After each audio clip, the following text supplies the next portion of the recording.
Hi, my name is Laura Burgoyne, and I'm excited to be joining together with my sister Connie Blackwood in the NOSA Unleashed podcast. Here, we want to expose the stigma surrounding mental health issues by illuminating and discussing real life challenges and obstacles, keeping us paralyzed and fearful to move forward. Let us inspire you to believe there's more to life than what you're currently experiencing. You can rise from your despair and find hope for the future. It's time to end the silence, remove the stigma of mental health, and to pursue the path to purpose and fulfillment. We will do this together because no one stands alone.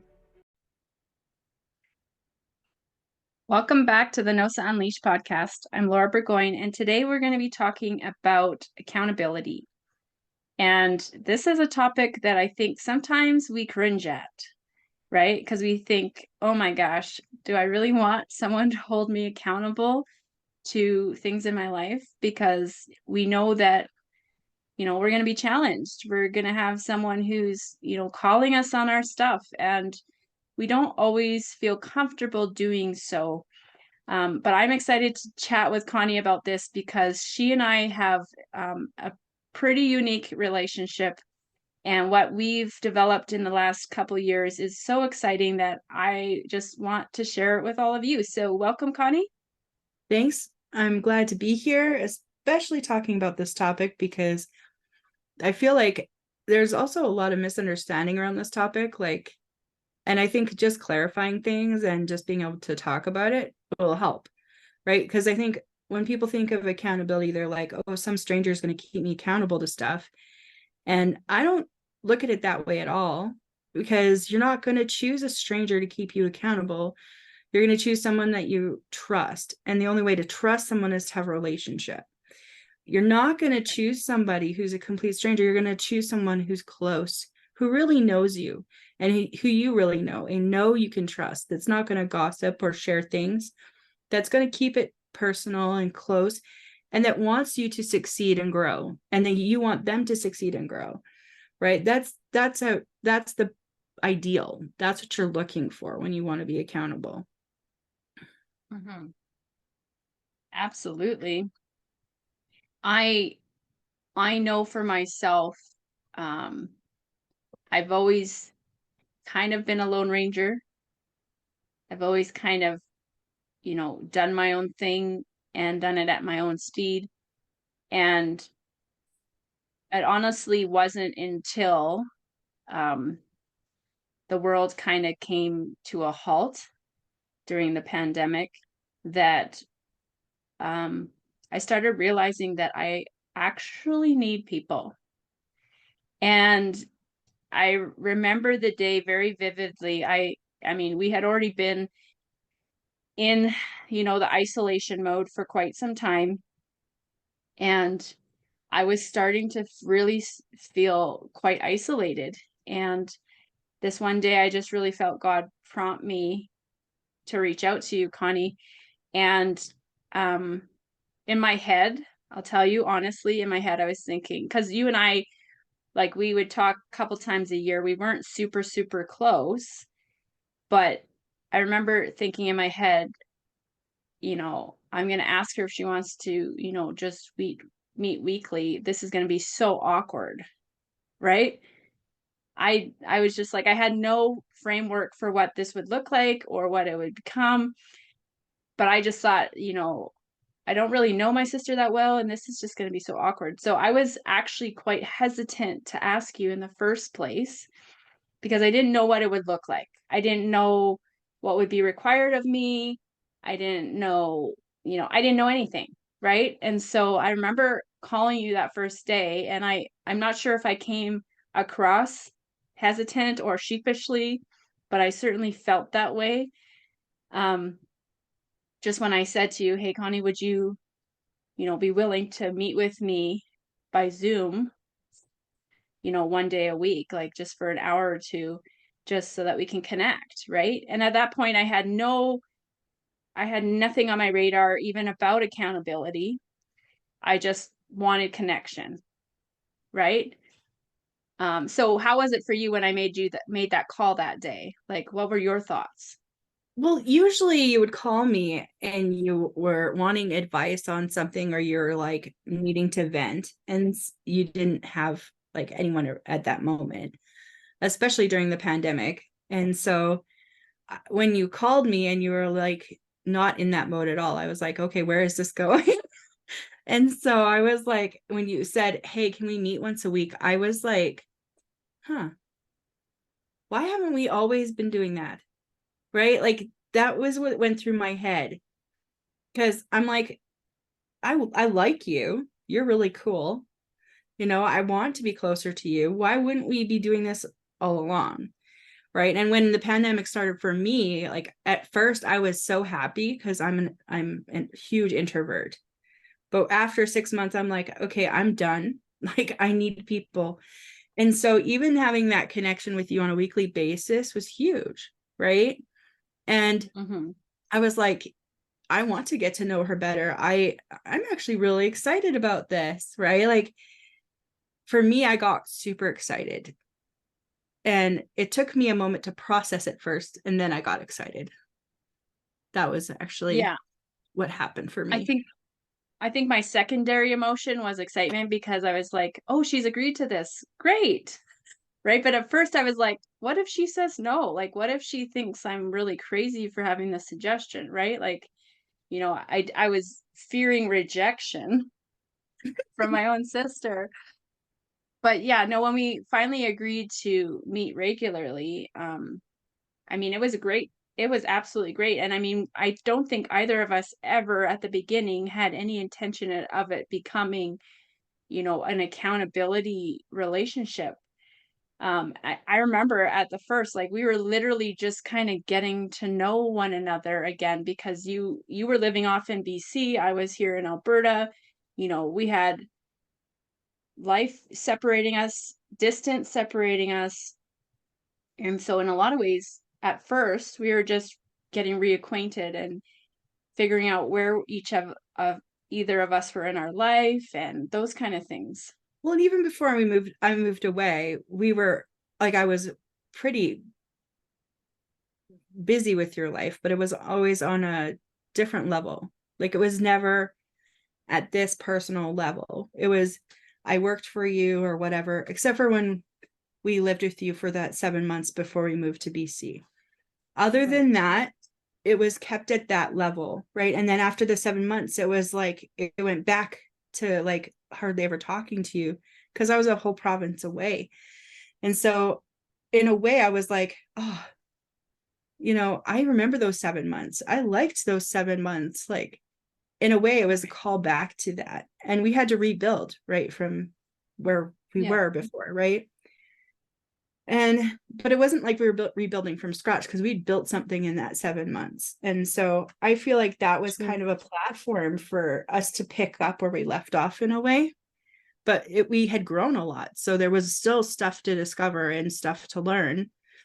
And honestly, I had no expectations. I thought this is a great way for me to get to know my sister better and, create more connection within this craziness. This is awesome. Right. So I Yeah. was excited, and I didn't have any preconceived ideas of what it would look like. But where it has evolved to has been incredible. And so this is what I'm talking about. Like, if you don't have anybody that you're close to, why don't you start meeting with somebody once a week? Somebody that you like, that you want to spend time with, that you want to get to know better. Who Hmm. knows what will happen? But that's how you Absolutely. start. You build a connection. That's right. And I'm excited to say that our connection like grew so quick. And Mm-hmm. I remember like, we got caught up pretty quickly and then we started, talking more about, well, what are some of our goals? What are some of our dreams? And we started dreaming together and we started challenging one another. And then it just really started to morph and grow into this incredible accountability relationship where, we were then meeting weekly and we'd probably have like 5, 10, maybe 15 minutes of just catching up on the life part. But then it was like, okay, well, what are you doing about these goals that you have set? Like, how are you doing with that? And that is where the accountability piece started to play a larger role. And I remember, um, I remember saying to you, like, I really wanted to write this book, and and then I had actually started doing some courses about, actually getting your writing out there and doing this. And it was actually a 30-day writer's challenge to write your first book. And so yeah, I started, you know, allowing you to hold me accountable to my writing goals, right? And then And you shortly after that, surprised me. I did. Oh yeah. I when you first said you were going to do this 30-day writing challenge, you're going to write a book in a month, I was like, okay, sure, I'm behind you. That's huge undertaking, right? And but you pulled it off in like 2 or 3 months, and I was like, wow, right? And you blew my mind, and you showed me what was possible. So when I came to writing my book, I knew it was possible. Awesome. Yeah, I mean, sometimes you just need to jump in with both feet and give it your best shot, right? And I didn't make the 30-day challenge, but you're right, I did finish it in a few months. And that was one of my easier books to write, but still, that was my first book. And I had had in my heart since I was like 16 years old to write a book. So here I am at like 41, I think, 40 or 41, and here I finally write my first book. So, that was an absolute huge accomplishment. And to have you there right beside me, encouraging me, challenging me, um, holding me accountable was so valuable to me. Mm-hmm. And I even remember the year after I published my first book, that was when I really felt prompted in my heart to start my nonprofit. And you challenged me so much because, like, I remember I had filled out the application, but I could not mail it off. I could not send it out. And you kept challenging me, like, Laura, what is it that's keeping you from sending it off? And every week you would say, Laura, have you mailed it yet? Have you mailed it yet? And I kept saying no, like I hadn't sent it. And it wasn't until we were at that author workshop and I heard that speaker talk about, he wasn't afraid of failure. He was afraid of success, that I realized that that was my issue, right? But you were there every step of the way. You were holding me accountable. You were challenging me. You were asking the deeper questions. Why are you stuck? Why are you not able to move forward? Let's figure this out. Let's do this together. And that's what accountability is. That's having someone in your court, someone who knows your deepest desires, who wants to see the best for you, who's willing to, say the hard things when they have to, challenge you when they have to, um, because they want to see the best for you. Mm-hmm. Yeah, you did the Yeah. same for me. Um, not only with writing, but like just in growth period, like you know me so well that you know what to ask now, right? I think about that retreat that we went on, not this last year, but the year before. And it was one with your church. And you asked me one question at the table and it unraveled everything for me. And only you could have asked that question, right? Because you knew me and the Holy Spirit used that to direct you the right direction. But people who don't know you aren't going to understand what's being directed to them the same way. And it was the way that you put it that unlocked everything for me. And that you only get from knowing each other that well. And so I appreciate so much like our conversations and your challenges of me. Even when I ask for help, you're always there, right? Especially when it comes to my writing, which is helpful because I don't think I could write my book without having someone who actually understands the journey with me. Because, Right. I mean, you can have someone else walk with you, but if they don't know what you're doing, they have no idea what happens when you hit a wall or whatever. And Right. so I appreciate so much you walking with me with all of that. I was just thinking as you were saying that, Connie, I remember earlier in the call you were talking about how we kind of laid the foundation for this accountability like years before when you had stayed with me. But Mm-hmm. then I was thinking about the time before that. Like before that, I had no accountability, right? And so I just wanted to chat about what life looks like when you don't have accountability. Okay. And for me, I I had some pretty messed up beliefs and thinking about like myself, about how I had to be around other people, about how I had to perform, how I had to be perfect. And it impacted me very negatively in every area of my life. And, in my early 30s, I had a burnout. And that's when I realized I needed help. That's when you and Walter came to live with us to help me recover. But even then, I only showed you snippets of what was happening in my life. Mm-hmm. And I recall, as I recall that season of my life, like I hadn't given anyone permission in my life to call me out, right? And because of that, I experienced so many negative things. No one had that place, no one had that right in my life to say, you know what, Laura, what you're doing isn't working. Laura, what you're doing is killing you. What you're doing is not beneficial for you or your family, right? And it developed in me so many unhealthy patterns and habits and things that ultimately like took my health south, right? Like just Mm-hmm.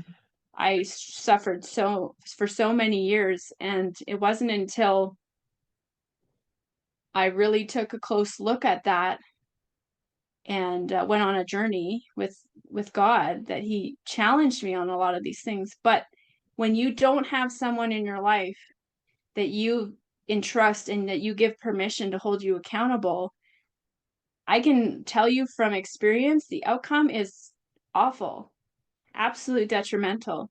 And it led me to physical and mental burnout, as well as like significant illness in my body because of all of the chronic stress I was under. And I only bring this up because I don't want anyone listening to this to have to go through what I went through. But I can honestly say to you today, it was because I gave no one permission in my life to hold me accountable. And this is why I value this topic so deeply, because if I had someone holding me accountable in that season of my life, I don't think, and in fact, I know that I would not have like gotten so depleted and I would not have gotten so sick because someone would have been able to in in in essence knock some sense into me, right? They would have been able to like say, Laura, look at your life, look at what you're doing, look at what's going on in your life, you got to make some changes, right?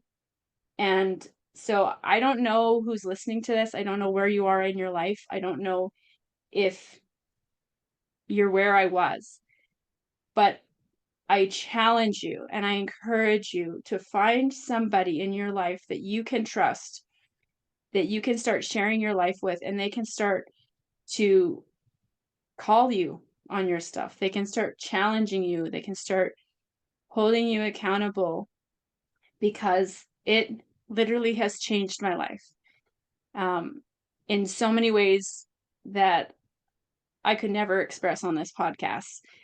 It just would take years to say all the changes, all the positive things that have come out of allowing myself to enter into accountability with other people.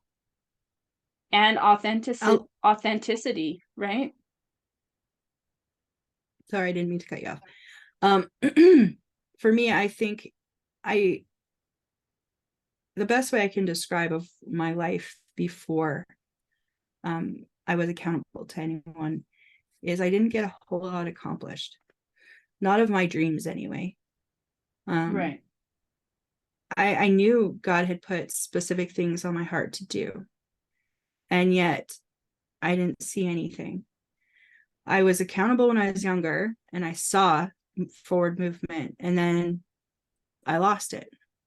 And I let those people go, and everything shifted for me. And then when I moved to BC, I was reintroduced to how important accountability is in my life. And it was still with people that didn't know me to like the depths that Laura does. I'll tell you that right now. And so it still moved me in a positive direction, but it didn't move me far enough to act because Right. they didn't have access to the deep, deep parts of me that needed to change for me to be actually able to move forward in those things, stepping into my dreams. It took me actually becoming so vulnerable and open with someone that we could go there to challenge me to face the things that were holding me back.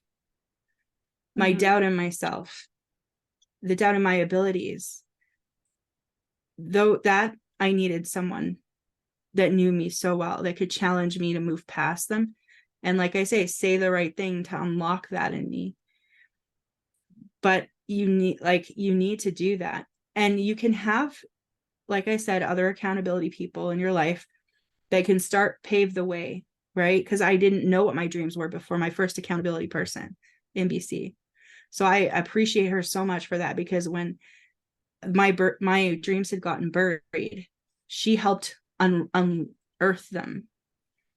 Right. If it wasn't for that, I wouldn't have known where I was supposed to go when me and Laura started off. So when she started saying what are your dreams, I knew what they were.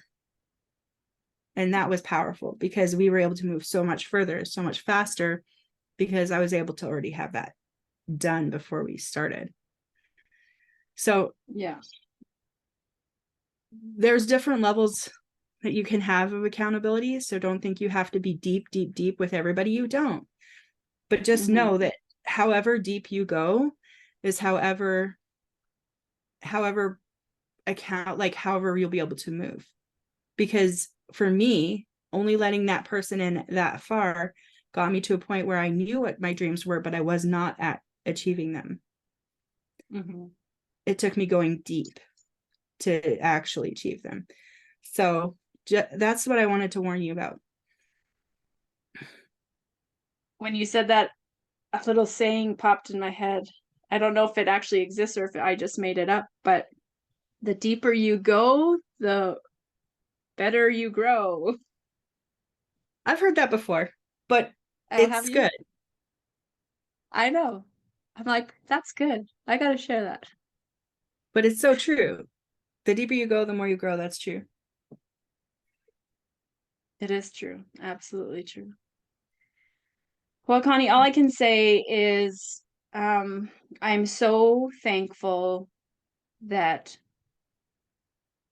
3 years ago, almost 4 years ago, I made that phone call and we started meeting weekly, and the rest is history. Mm-hmm. And I encourage everyone who's listening to this podcast, you know, take this accountability concept seriously, because it will change your life. Absolutely will change your life. And like Connie said, you know, maybe when you first start out, it's just going to be to get to know the person. And then maybe it's going to grow a bit more, and you're going to just start sharing a little bit more deeper. But if you can get to the place where you really trust who you have in your life, you can get to the point where you can share the deeper things of your heart, and they can potentially be in a place to hold you accountable and help you get where you want to go. And so Yeah, I encourage everyone to seek this out in their life because it will make all the difference. So, any last thoughts, Connie, before I close up for today? I just want to thank you for actually asking me the question, because if you hadn't, well, I know I wouldn't be here right now. No. Neither would I. And so it's such a blessing to see how far we've come in 4 years. And yeah, I'm really excited about where we're going to be 4 years from now. I'm really excited. So am I. It'll be awesome. All right. On that note, you guys have a blessed month. If you need any further support or want to chat with Connie or I, you can always contact us through our website at nosafoundation.com. If you want to talk to us personally through one-on-one mentoring session, you can also book a session online with us as well. And I will have some of those details in the comments below. So if you want to stay in touch with us, always you can subscribe to this podcast so you get instant updates when we release new episodes. And you can also subscribe to our mailing list off of our website as well. So have a blessed month, and we'll see you next time on the NOSA Unleashed podcast. Bye. Thanks for tuning in. Join us next time on the NOSA Unleashed podcast.